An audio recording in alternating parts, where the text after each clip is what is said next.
বছরের যেকোনো সময় ভ্রমণপ্রিয় বাঙালির বেড়ানোর জন্য এক আদর্শ জায়গা দীঘা।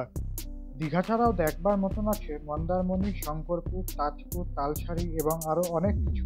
মাত্র 3 দিনেই সবগুলোর কিভাবে ঘুরবেন, কোথায় কীরকম খরচ, সব জেনে নিতে পারেন এই ভিডিও থেকে। একটা সুন্দর ট্যুর প্ল্যানই কিন্তু বেড়ানোর আনন্দ অনেক গুণ বাড়িয়ে তোলে। দেখে নিন ট্যুর প্ল্যানটা কেমন হতে পারে।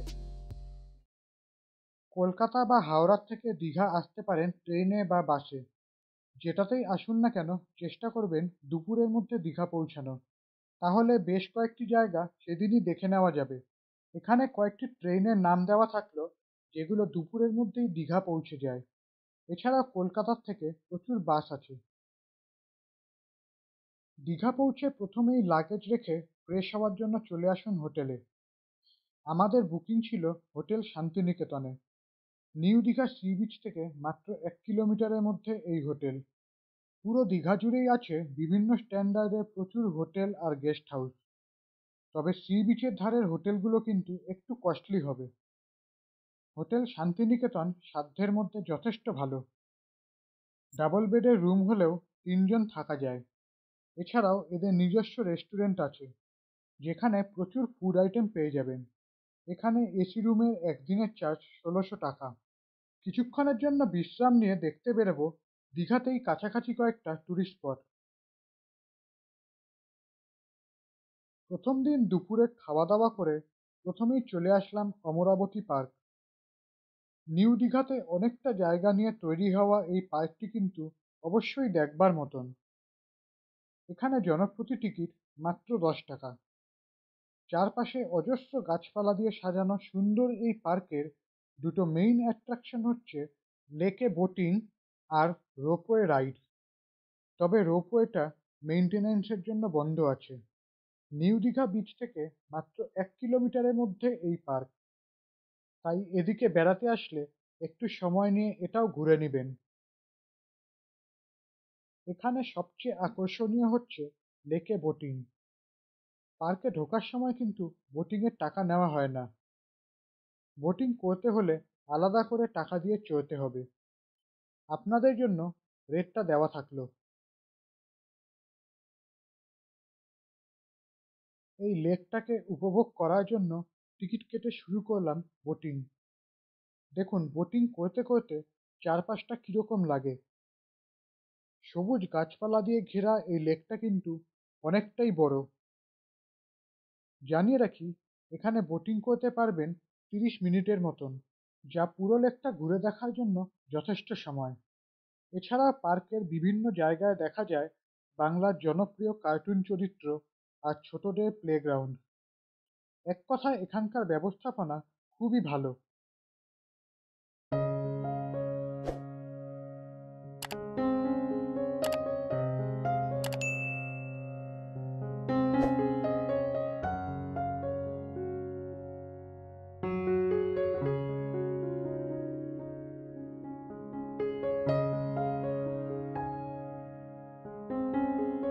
পার্কে বেড়ানো আর বোটিং ঘন্টাখানেকের মধ্যেই হয়ে যায়।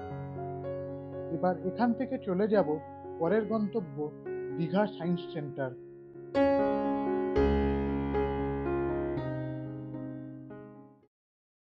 দীঘা শহরের আরেকটি আকর্ষণ এই সায়েন্স সেন্টার। এখানে জনপ্রতি টিকিট 40 টাকা। এছাড়াও অন্যান্য অনেক শো যেমন তারামণ্ডল, সায়েন্স শো বা 3D শো, এসবের জন্য কিন্তু আলাদা করে টিকিট করতে হয়। আপনাদের জন্য টিকিট ডিটেলস দেওয়া থাকলো। এটাও কিন্তু নিউ দীঘাতেই।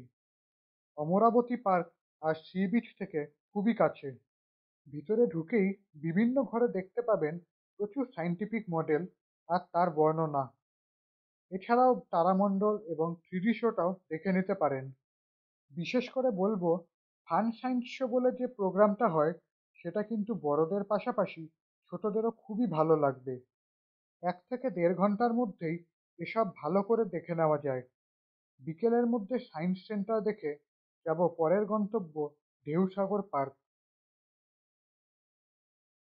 সায়েন্স সেন্টার থেকে চলে আসলাম মাত্র 700 মিটার দূরে ঢেউসাগর পার্ক। এখানে জনপ্রতি এন্ট্রি টিকিট 10 টাকা। এটা অনেকটা অ্যামিউজমেন্ট পার্কের মতন।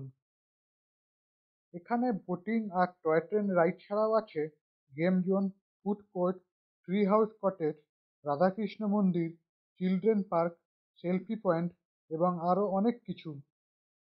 তবে এই জায়গার একটা প্লাস পয়েন্ট হচ্ছে যে এটা একদম সমুদ্রের পাশেই।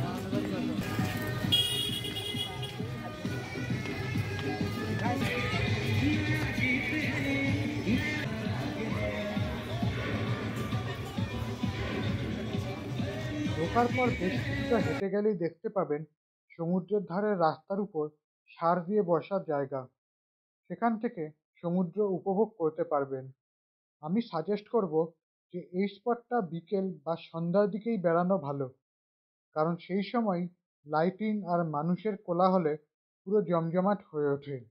চারপাশ উপভোগ করতে করতে এখান থেকে হেঁটে খুব সহজেই চলে যেতে পারেন নিউ দীঘা সি বিচের দিকে। নিউ দীঘা মার্কেট দেখে কেনাকাটা করে বা বিচের ধারে বসে কাটিয়ে দিতে পারেন বেশ কয়েক ঘন্টা। আমরা প্রথম দিন এই কয়েকটা জায়গায় দেখে নিয়েছি। পরের দিন যাব দীঘার বাইরের অনেকগুলো স্পটে।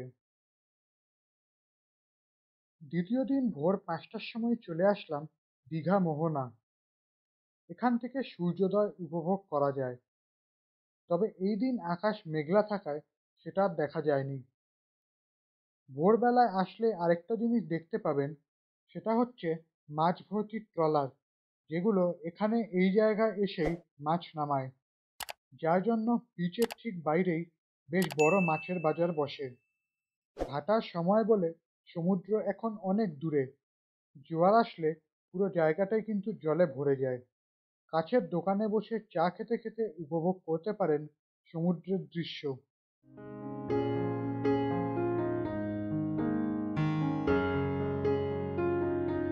দেখুন, এই ভোরবেলাতেই বসে গেছে জমজমাট মাছের বাজার। বিভিন্ন রকমের সামুদ্রিক মাছ, চিংড়ি, এমনকি অক্টোপাসও পাবেন। ইচ্ছে করলে কিনেও নেওয়া যায়। এবারের গন্তব্য মন্দারমণি, যার দূরত্ব প্রায় ৩০ কিলোমিটার। এখানে বলে রাখি, দূরের জায়গাগুলোতে যাওয়ার জন্য আগে থেকে গাড়ি বুক করে রাখবেন। হোটেলে কথা বলে আমরা যেমন সারাদিন বেড়ানোর জন্য গাড়ি রিজার্ভ করে নিয়েছি। এক্ষেত্রে 7 সিটার গাড়ি ভাড়া নিয়েছে ২১০০ টাকা। মন্দারমণি দীঘা থেকে দূরত্ব ৩০ কিলোমিটার। পশ্চিমবঙ্গের সমুদ্র সৈকতের দিক দিয়ে দীঘার পরেই যার জনপ্রিয়তা সবচেয়ে বেশি, তবে দীঘার মতো জমজমাট না। যারা হই-হট্টগোল পছন্দ করে না, তাদের এই জায়গাটা ভালো লাগতে পারে। তবে এখানে সমুদ্রের ঢেউ খুবই কম। এছাড়া সি বিচ ছাড়া দেখবার মতো বিশেষ কিছু নেই। তবে ইদানিং জনপ্রিয়তা বাড়ছে বলে সম্প্রতি প্রচুর ভালো ভালো রিসর্ট তৈরি হচ্ছে, যদিও দীঘার তুলনায় একটু কস্টলি। এখানে একটা কথা বলি, প্রচণ্ড গরমে দীঘা বেড়াতে না আসাই ভালো, কারণ চড়া রোদে সি বিচে বেরিয়ে আনন্দ পাবেন না। আবার মাঝে মাঝে বর্ষার সময় যখন ঘূর্ণিঝড় আসে, তখনও কিন্তু এখানে আসা উচিত না। সেরকম হলে প্রশাসন থেকেই নিষেধ করা হয়। যাই হোক, মন্দারমণির থেকে এবার চলে আসলাম তাজপুর সি বিচ। দীঘার থেকে যার দূরত্ব ১৭ কিলোমিটার। এখানে বিচে এন্ট্রি পয়েন্ট খুব সুন্দর করে সাজানো এবং ধার বরাবর পায়ে চলার রাস্তাও বানানো আছে। এখানেও ভাটার কারণে সমুদ্র অনেক দূরে এবং ঢেউ খুবই কম। জোয়ার আসলে সমুদ্র কিন্তু অনেকটাই এগিয়ে আসে। এই তাজপুরেও বেশ কয়েকটি রিসর্ট আছে এবং মন্দারমণির মতন টুরিস্টদের কাছে এই জায়গারও চাহিদা ক্রমশ বাড়ছে। এখানে বেশি সময় না নিয়ে চলে যাব পরের গন্তব্যে।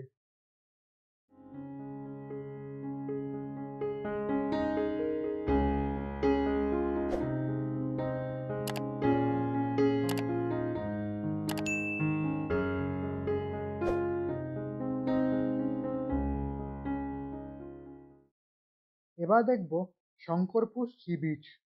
দীঘার থেকে এটার দূরত্ব ১০ কিলোমিটার। তাজপুরের মতো এখানেও সমুদ্রের ধার বরাবর খুব সুন্দর করে সাজানো এবং সুন্দর বসবার ব্যবস্থা। যেখান থেকে সমুদ্র উপভোগ করতে পারবেন।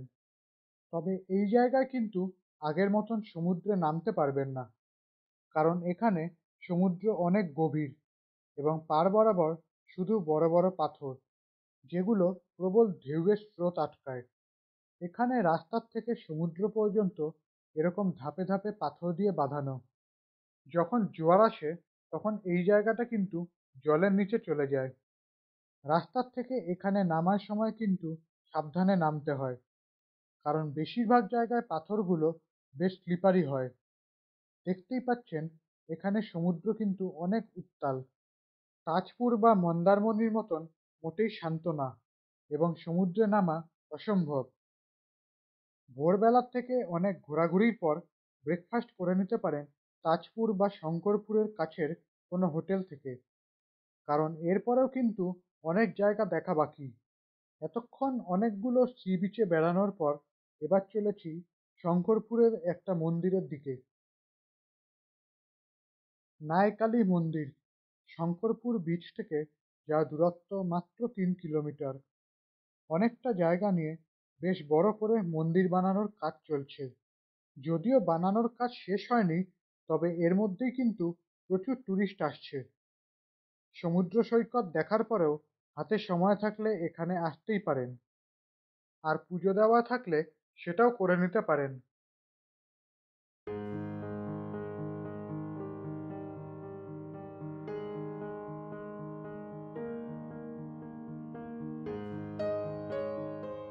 দীঘার পূর্ব দিকের স্পটগুলো দেখা শেষ। এবার যাব পশ্চিম দিকের স্পটগুলোতে। রাস্তাতেই দেখতে পাবেন দীঘা গেট, তবে এখানে না থামলেও চলবে। এখন কিন্তু আমরা আর পশ্চিমবঙ্গে নেই, আছি ওড়িশা রাজ্যে। যাব খুব সুন্দর একটা স্পট, তালসারি। দীঘা বেড়াতে আসলে তালসারি কিন্তু মিস করবেন না। অন্য রাজ্যে হলেও দীঘার থেকে দূরত্ব মাত্র 7 কিলোমিটার। তালসারি জায়গাটাও একদম সমুদ্রের ধারেই। এখানে দেখতে পাবেন সমুদ্রের এক অন্য রূপ। এই জায়গার প্রধান আকর্ষণ হলো এরকম বড় বড় নৌকায় করে বোটিং। এখানে বোটিং করার জন্য মাথাপিছু খরচ পড়বে 100 টাকা। নৌকোয় করে অনেকটা দূর পর্যন্ত নিয়ে যাওয়া হয়। পুরো ট্রিপটা করতেই সময় লাগে 40 থেকে 45 মিনিট। বোটিং করার সময় চোখে পড়বে ম্যানগ্রোভ ফরেস্ট, যার কথা হয়তো শুনে থাকবেন। গাছের গোড়া জলের নিচে, শুধু মাথাটাই উপরে থাকে।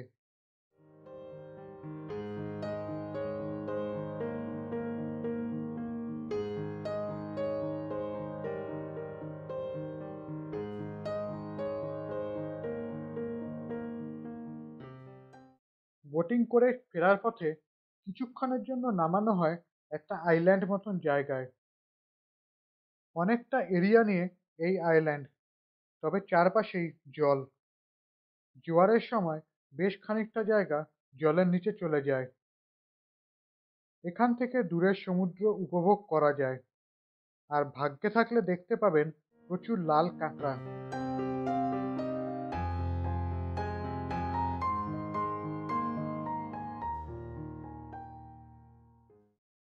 তালসারির কাছেই আছে সুন্দর একটা মন্দির, নাম চন্দনেশ্বর মন্দির।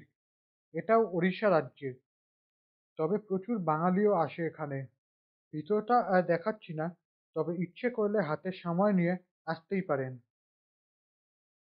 এবার যাব ওড়িশাতেই আরেকটা সি বিচ, উদয়পুরে। দীঘার থেকে এটার দূরত্ব মাত্র 3 কিলোমিটার। ঢোকার রাস্তাতেই দেখা যায় অনেক দোকানপাট। শুধুমাত্র সমুদ্রে স্নান করার জন্যই প্রচুর টুরিস্ট আসে এখানে। উদয়পুর থেকে দীঘা ফেরার সময় কিছুক্ষণের জন্য দেখে নিতে পারেন রাষ্ট্রীয় কাজু উদ্যান। যাদের গাছপালার প্রতি ইন্টারেস্ট আছে তাদের জায়গাটা বেশ ভালো লাগবে। এখান থেকেই জানা যায় যে কত রকমের কাজু গাছ আছে, কিভাবে সেগুলোর দেখাশোনা করা হয়, প্রসেসিংটাই বা কিভাবে হয়, সব কিছু। চাইলে কাজু গাছের চারাও কিনে নিতে পারেন। অনেকটা জায়গা নিয়ে তৈরি হওয়া এই উদ্যানে কিন্তু কোনো এন্ট্রি টিকিট লাগে না। এটা দেখে এবার চলে যাব হোটেলে ফ্রেশ হয়ে দুপুরের খাওয়া দাওয়া করার জন্য। দীঘা ভ্রমণের দ্বিতীয় দিন বিকেলে চলে আসুন মেরিন অ্যাকোয়ারিয়ামে। জিওলজিক্যাল সার্ভে অফ ইন্ডিয়ার পরিচালনায় এই মিউজিয়ামটি দীঘার অন্যতম আকর্ষণ। এখানে দেখতে পাবেন বিভিন্ন রকমের সামুদ্রিক প্রাণী, মাছ এবং আরও অনেক কিছুর প্রচুর সংগ্রহ। এখানে ঢোকার জন্য টিকিট না লাগলেও ভিতরে কিন্তু ফটো বা ভিডিও করার কোনো পারমিশন দেওয়া হয় না। বাইরে দেখতে পাবেন একটা বিশাল তিমি মাছের কঙ্কাল। মেরিন অ্যাকোয়ারিয়াম দেখে সন্ধ্যার দিকে চলে আসলাম ওল্ড দীঘা সি বিচে। প্রথম দিন সন্ধ্যাবেলা দেখেছিলাম নিউ দীঘা বিচ, আজ দেখব ওল্ড দীঘা। এই জায়গাটাও বিকাল থেকেই ট্যুরিস্টদের ভিড়ে জমজমাট হয়ে ওঠে। জানিয়ে রাখি, নিউ দীঘাতে সমুদ্রে স্নান করা গেলেও ওল্ড দীঘা বিচটাই কিন্তু বেশি ভালো। নিউ দীঘার মতন এখানেও সমুদ্রের ধার দিয়ে সুন্দর বসবার ব্যবস্থা আছে। এছাড়াও দেখতে পাবেন প্রচুর দোকানপাট আর ফুড কোর্ট। আবার অনেক সময় কালচারাল প্রোগ্রামও করা হয়।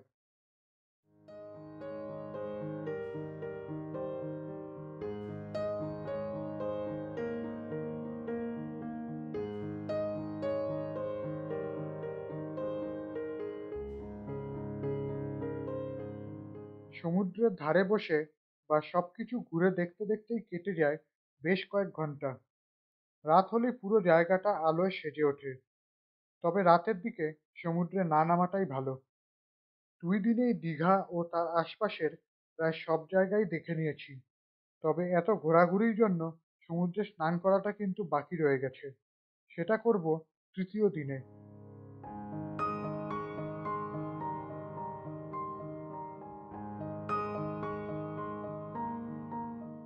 তৃতীয় দিন ব্রেকফাস্ট করে হাতে সময় থাকলে স্নান করার জন্য চলে আসুন সি বিচে। তবে একটা জিনিস খেয়াল রাখতে হবে যে জোয়ার আসলে কিন্তু সি বিচে নামতে দেওয়া হয় না। এই হচ্ছে ৩ দিনের দীঘা ভ্রমণ। এরকম ট্যুর প্ল্যান করে বেড়ালে আপনারা প্রায় সব স্পটগুলোই দেখে নিতে পারবেন। হোটেলে লাঞ্চ করে বেরিয়ে পড়ব কলকাতার উদ্দেশ্যে।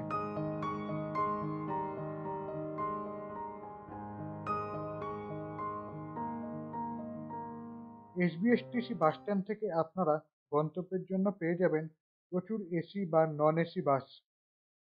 এসবিএসটিসির অফিসিয়াল সাইট থেকে অনলাইন বুকিংও করে নেওয়া যায়।